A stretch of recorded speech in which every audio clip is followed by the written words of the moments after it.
What's up, guys? Kevin Savage here, aka Bass Savage, and today we're going to go ahead and look at this sweet Peekaboo bass Ableton effects rack that I went ahead and created when I was really trying to figure out, like, how the hell does Peekaboo and G-Rex make that really cool sound in their Babatunde, I'm probably butchering that name, track. So I did some digging. There's a Upsound video where Peekaboo and G-Rex talk about how they make their sound and other various tips and tricks that I honestly highly recommend. It's got a lot of great information. It's like 2 hours long, and honestly, all of the videos on Upsound are pretty cool. So shout out to Upsound for making some awesome videos and bringing some awesome sound designers and musicians to YouTube. Now, when I first listened to the sound, I thought, hey, maybe it's a serum patch or something like that. And honestly, while there's definitely some of the sounds that are made are probably in serum, a lot of what Peekaboo does is he uses at least it seems to me, he uses an effect rack and processes his audio in just a pretty simple chain. So I went ahead and took inspiration from that and went ahead and made this effect rack. The chain that I found that a lot of people talk about that he uses is basically just a low pass filter, a saturator that's using a sine fold. He boosts the output as well as the bass in the saturator, and then EQs it. Well, I took it a step further, and I did some splitting, and kind of came up with a cool rack that honestly you should be able to put a good chunk of those 808s out there onto it, and really come up with some really cool sound textures that you can hopefully use in your tracks or whatnot. So it's pretty simple. I've got it right here. I went ahead and went a little overboard, I think, but I did some macroing to make it a little bit easier to use. Specifically, I wanted you to be able to boost the saturation without boosting the gain too much, and really having to kind of go back and forth. So I have a couple little controls here. I have a mid drive, which is on the mid channel or the mid chain. I went ahead and macroed the drive to the output, so that way if you boost the output or the drive, it cuts the output. That way you can really kind of push the sound. As well as the same thing with the low mids. I put them on separate chains because I don't think that in every song you're going to want necessarily low mids, so I went ahead and made it so you can turn it off and still boost the drive. And then I have a macro here for tuning, because there's this kick tight device, I think it's a Corpus device, that I went ahead and mapped the tune knob, so that way when you adjust the tune, you can adjust the key, the pitch. And then the bass, and that's just made it just a little easier, but it's on the low mids. If you go into the saturator plugin, you can adjust the bass. And I went ahead and set it up so that you can only go from 30 to 36, because I found that that's where the best sounds are at least in my opinion. Obviously, you can go back in, you can go into the parameters, you can go into map, and you can go up here and you can change the bass. But I figured you'll probably want only really between 30 and 36. So, and then I also, at least in this project, which I'll make available in the description of this video, I went ahead and did a couple A/Bing.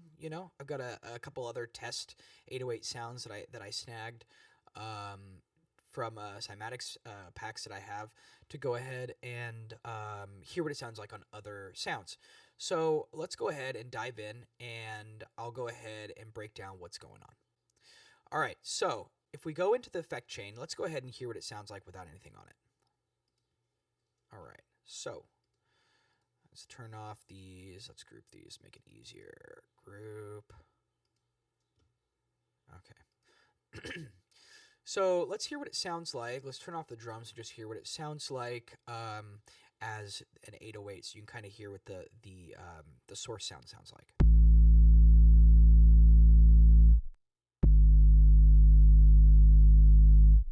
Now, all the magic happens when you hop in and you start turning on these chains. So what I've done is I've divided it up between the top, mids, low mids, and sub. This is really useful because maybe you don't want the low mids, maybe you don't want the top. Well, this allows you to go ahead and turn some stuff off and get and really tune in the sound that you want. So here's what it sounds like if you were just, this is just the top. You might be able to hear it. It's pretty high.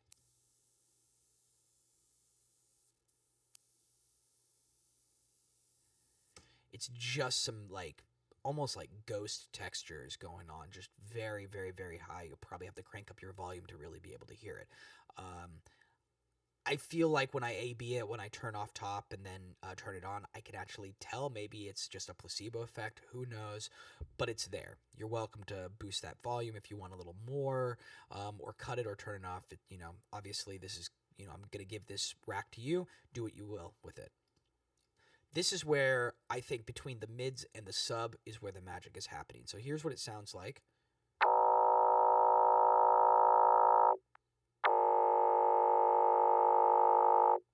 Really hollow, really nasally. I love it. You can hear what it sounds like when you change the mid drive.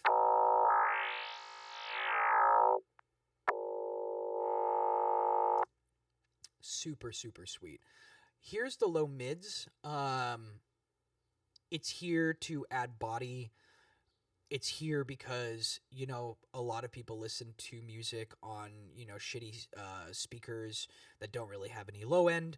So giving that those low mids allows the sub frequency, allows the sub to really cut through.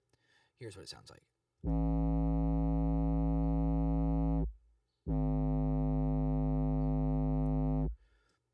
Just like with the mid, you've got a low mid drive that allows you to adjust the saturation and to really tune in the sound.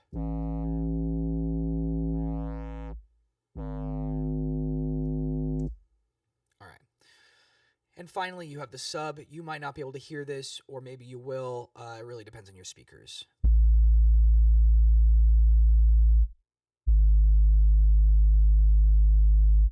All right. So the main chunk of the sound is honestly, if you turn on the mids and the sub, this is the sound that is there in that G-Rex Peekaboo song.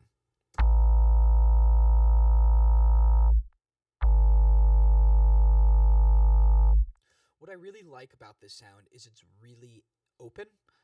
So a lot of percussion and little glitch effects and ear candy can really, really, really fit into this mix, especially if you use this kind of a sound in a drop.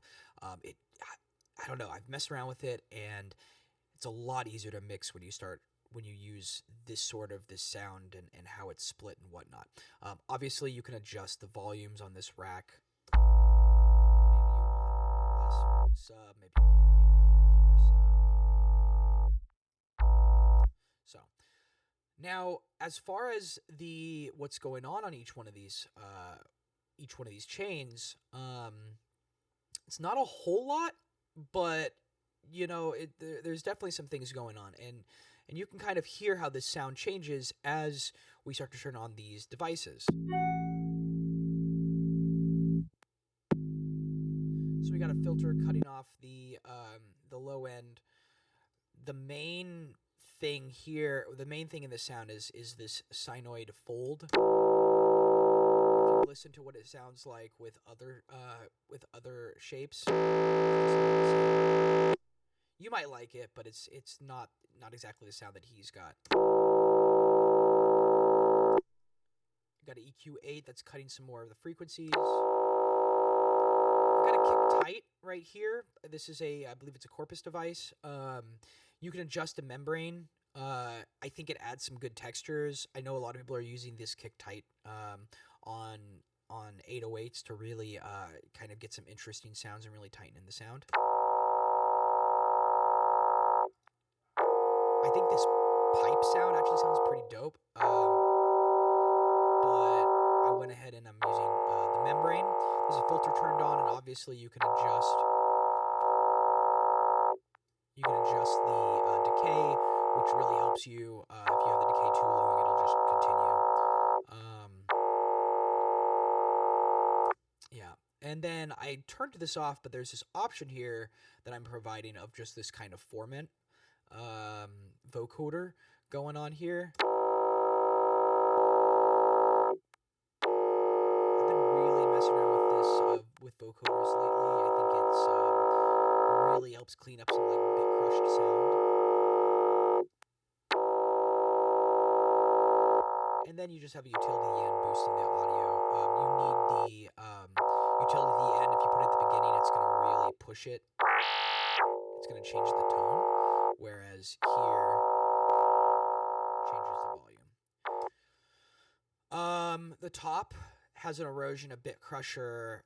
It's just to create some crackle at the top.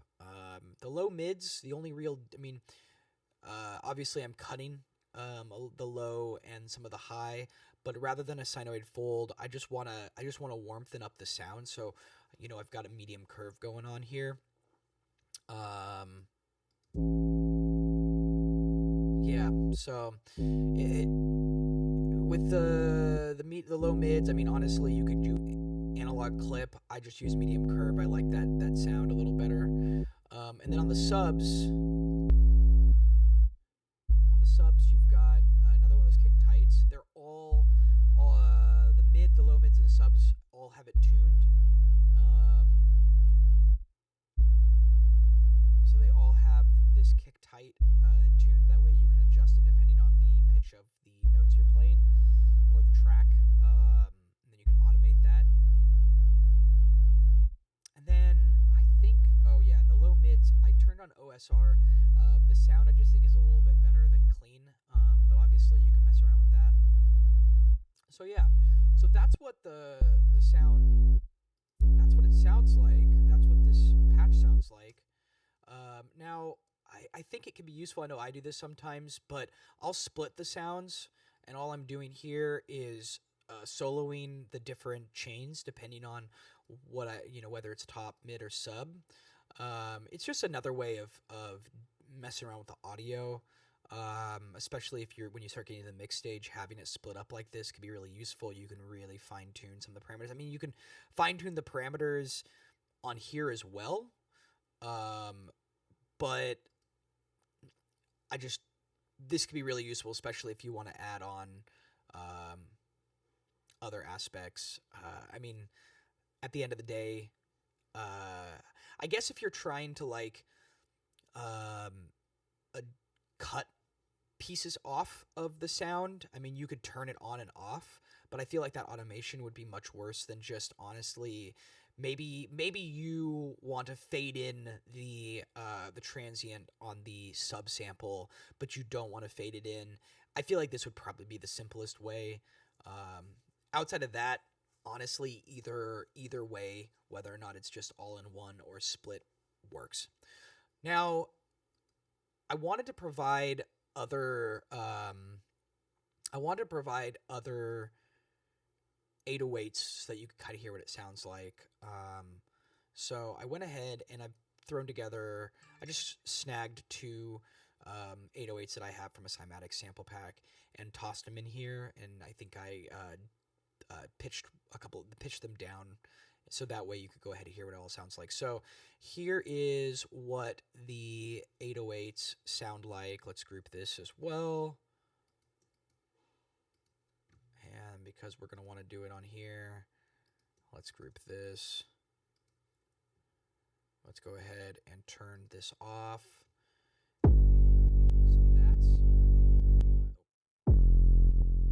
So this is what it sounds like just as the 808. This is the 808 sound. But then, we add on this bass shaper, and it really makes some cool sounds out of that 808. Add on the side chain, add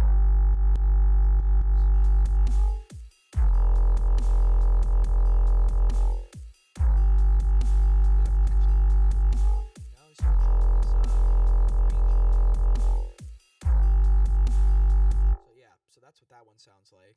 And then we've got this one. Let's turn this off. Go in here.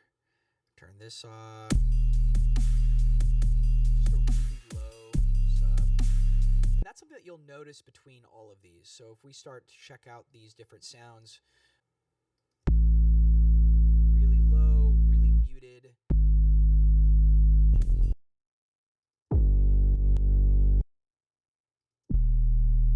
All of them are really low, really muted. So if we go back into this and we start to add on, make sure these are all turned off.